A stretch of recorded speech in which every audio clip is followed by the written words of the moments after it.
They said the old church in Beaumont County was closed for structural reasons. But deep in the Reddit forums where urban explorers trade secrets, everyone knew the truth that beneath Saint Elora's chapel, buried in rotting stone, was a sealed crypt centuries old. Locals said it was cursed, that the dead inside weren't just buried.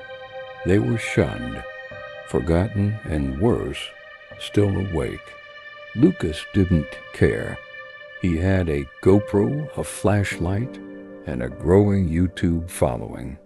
And that week, he needed content. The front doors of Saint Elora's creaked like a throat, clearing after centuries of silence.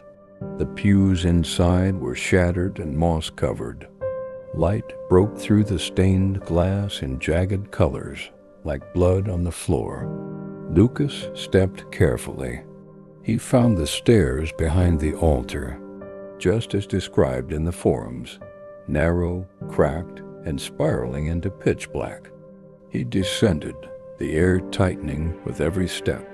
Each breath felt heavier, not from dust, but from something else, something present. At the bottom was a rusted gate. It wasn't locked.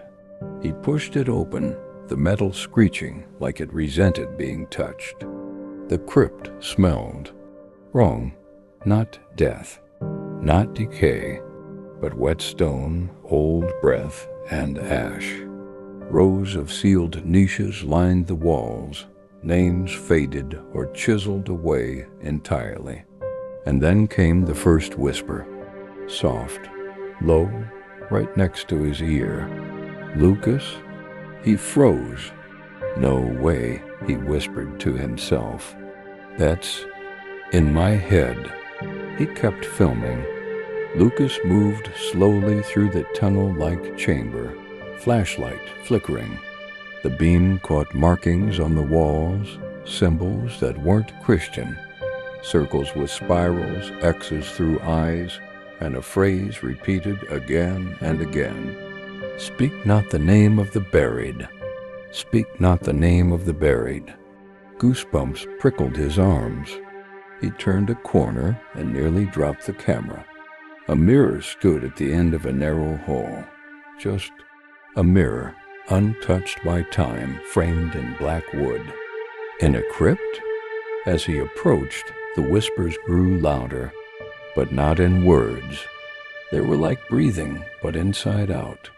Wrong, moist, almost thoughtful. He raised the camera. His reflection stared back, but it blinked a second too late. He should have left.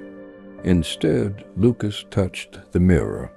His fingertips burned, not from heat, but cold so deep it felt alive. He yanked his hand back and looked at his reflection again. It was still him, but the eyes were sunken, lips cracked, cheeks hollow. Lucas?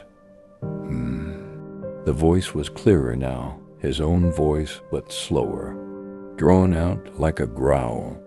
Don't forget what you buried down here. No, Lucas said out loud. No, I've never been here. This is content. But the whispers crawled into his head, dragging something out of him he didn't know was there.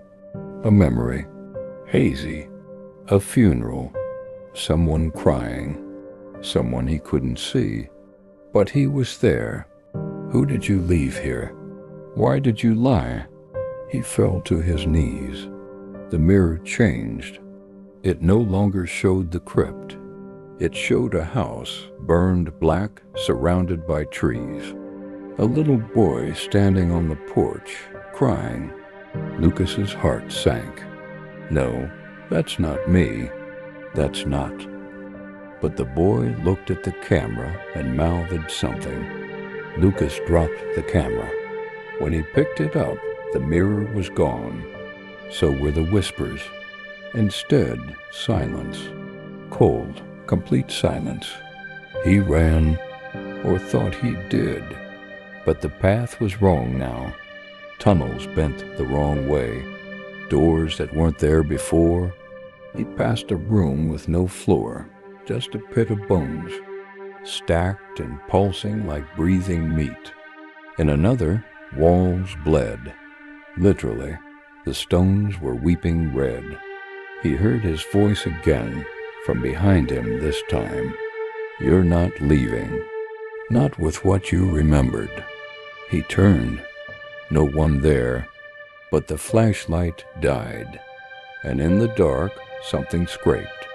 Something crawled. He found a small chamber, square, low ceiling, stone table in the center. Candles burned, though no one lit them.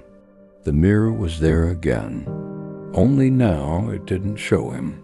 It showed a crypt, yes, but not the one he was in. It showed someone else in the future, a new visitor, another explorer, and behind that person, in the reflection, stood Lucas, older, hollow-eyed, whispering. The video uploaded to his channel 2 days later. No one knew how. His phone was found outside the church, cracked, battery drained. The footage showed only parts of the crypt, then static, then Lucas's voice saying, "If you hear your own voice, it's too late." No one has found the mirror since, but some say if you stand near the ruins of Saint Elora's chapel and listen closely, you'll hear breathing, not yours, and not from behind, but from inside your own skull.